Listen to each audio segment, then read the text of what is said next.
I come on here and I speak about men all the time. And so I think that's part of my reason for starting this channel is to talk about men and knowing the man that I was, the man that I am, the man that I could be, and people who I know who are men, who have served with me, who have worked with me. I've learned a lot of things about men. Some things that I just understand is simple, right? Some things for me is simple because I've been both sides of those men, right? The good, the bad, the raggedy, and the ugly, all four sides. I've been in all experiences. The good husband, the good boyfriend, the bad boyfriend, and the raggedy husband, the raggedy boyfriend. You know what I'm saying? I've been all those shoes. And in each of those shoes that I wore, I've met men who, wore those shoes as I was wearing those shoes. So I understand certain things about men. For me, it's very simple. Now, I want to talk about a few myths about men that you might be thinking that is true, but is not true. Let me try to explain these myths very briefly, okay? Let me try to break down these myths that you think might be true about men, right? General myths about dating and relationship. Let's start. Number one, I hear often that men don't want commitment. Is that true? It's not true at all. Lots of men want commitment, but oftentimes women are seeking the same men. The same 20, 30% of men is what women seek, and those men have so many options. Those top 30% men have so many options that they don't know who to choose from because everybody wants the same thing. You gotta be tall, you gotta be financially stable, you gotta be this, you gotta be that, you gotta be this, you gotta be that. And now everybody wants those men. And so those men are they're taking forever to make up their mind. Now there are about 70% of men left. A lot of them are single, a lot of them ain't got no kids, right? A lot of them are virgins. And so they want commitment, but it's just that they don't meet the top tier. Oftentimes in this, men want commitment. They really do. Because as a man, as we get older, we want that commitment. It's very important. It brings stability. It helps us grow. It helps us grow financially. It helps us grow in our business. It just helps us because we have that support system. So a lot of men want commitment. It's just that when you keep going for the same men, when everybody going for the same men, it makes it hard to commit because here you have 20 women who's chasing after one man. That man feels like he's a damn prize. So he doesn't want to commit because he has so many options. Like, for instance, going to Atlanta. If you go to Atlanta, all these women want this one man because why? The ratio is just different of women to men. And so these men taking forever to commit because, shit, it's like asking a Libra person, what do you want to eat, chicken or steak? It takes forever to answer the question. By the way, that was a joke. So it's not true that men don't want commitment. It's not true at all. Men actually want commitment. Men actually even live longer with marriage and stuff. So it's not true. Myth number 2, men only care about looks. It's not true. We don't care about looks. We don't want the prettiest, baddest chick. We don't want all the attention. We don't want the baddest one. No. We don't want those ones just to sleep with. But when it comes down to settling down and marrying, we don't want the baddest one. We don't only care about looks. We care about her loyalty. We care about, the way how she carry herself. We care about her ability to just, to be a good mother, a good parent. We care about a whole other things besides looks, right?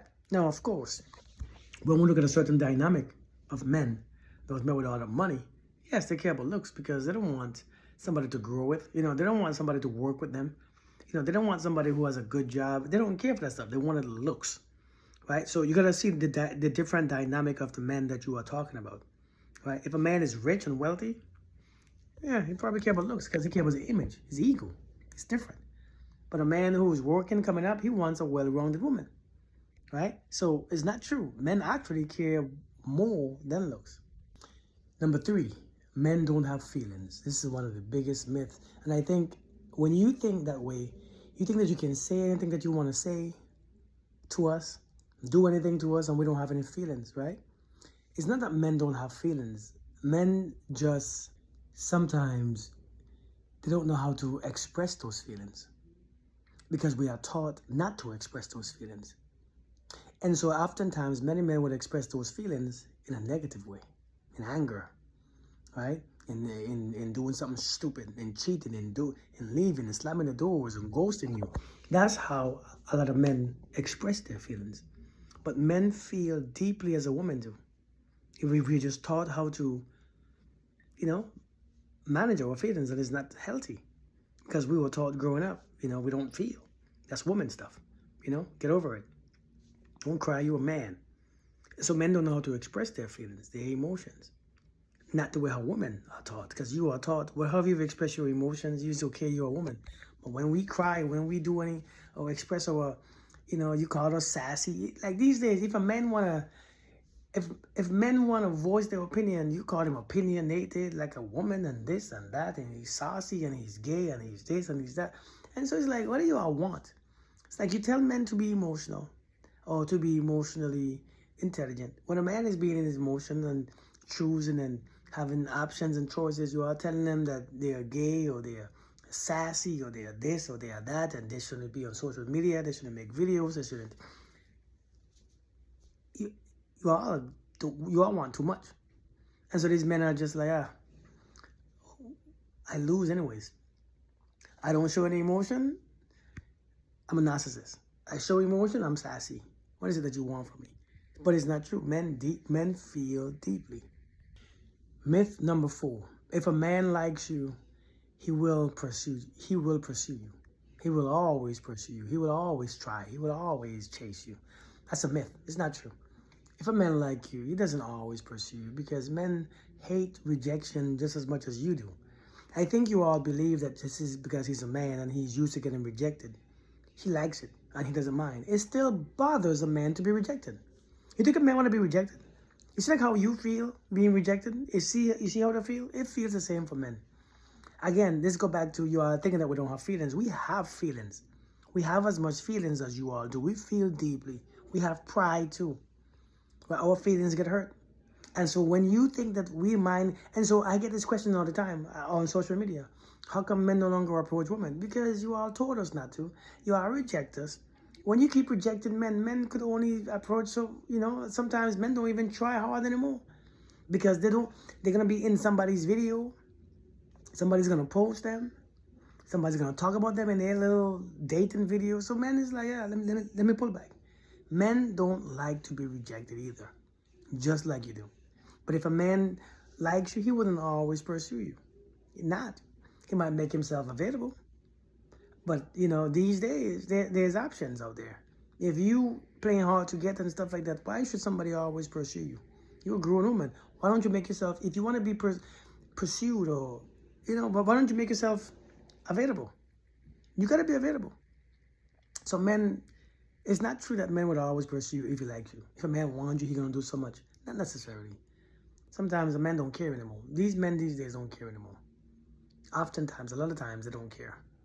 If they have you, good. If they don't have you, they move on to the next one. Because there's options. There's a lot of options out there. You're not the only option. I know this sounds very bad, but don't expect a man to chase and chase. We have feelings, though. We hate rejection. It feels terrible. And myth number 5. I hear this often. I've been asked this question. It says, is it true that men lose feelings after sex? Or should I say, interest after sex? Men lose interest after sex. Is that true? It's not true. An emotionally unavailable man will lose interest after sex. A man who is available, his feelings grow after sex. His feeling expands after sex. His interest expands after sex. You see, when a man is not available, when you see those signs of a man who's unavailable before you sleep with him, this is why you don't sleep with a man. Because when you sleep with a man who's unavailable emotionally, he's done. Because he already got what he wants. That's his interest. Right? And one thing about testosterone would tell a man, okay, that's it. I'm done. Because when a man first meets you, his testosterone is what talks to you. Not him. Because he's sexually attracted. So his testosterone plays a big role in the attraction to you. Right? That's what happens when a man first meets you. And so he says and does anything. He takes you anywhere you want to go because his testosterone is high. If that man is unavailable emotionally, as soon as he penetrates, his interest drops because he's not emotionally available. If that man is available, emotionally. If he is single and he's emotionally available, once he put that thing inside of you, his interest goes up. Especially if you're a decent woman, his interest gets more. And so it's a myth. It's just that when you're messing with emotionally unintelligent, that's why you gotta wait. Take a give it a while. Give it some time. There's no need to rush. You know what I mean? So that he and his testosterone could be on the same accord. Because sometimes he doesn't know until his testosterone tells him when that after he ejaculates, that thing will tell him, nope. If a man is unavailable emotionally, he will lose interest. If a man is emotionally available, he will gain interest after sex. I want you to understand, this is one of the most important ones, because this is what you all think. You all are afraid to hold on to sex, and you think that if you give him too early or too late, if you take 6 months to give a man who's unavailable sex, he still leaves. 90 days, if he's unavailable, he still lose interest. But if you give a man who's available, after 2 days, 3 days, he's gonna gain interest. I promise you. This is one of the biggest myths. This is one of the last ones I want to talk about. That's why I left it for the last. Let me know what you think. Let me know how you feel about this. Let me know if you experience this. Let me know what your thoughts on this, all right? And by the way, if you haven't subscribed yet, go ahead and subscribe, all right? And I'll see you guys in the next video. I hope this is helpful to you guys, all right? Peace.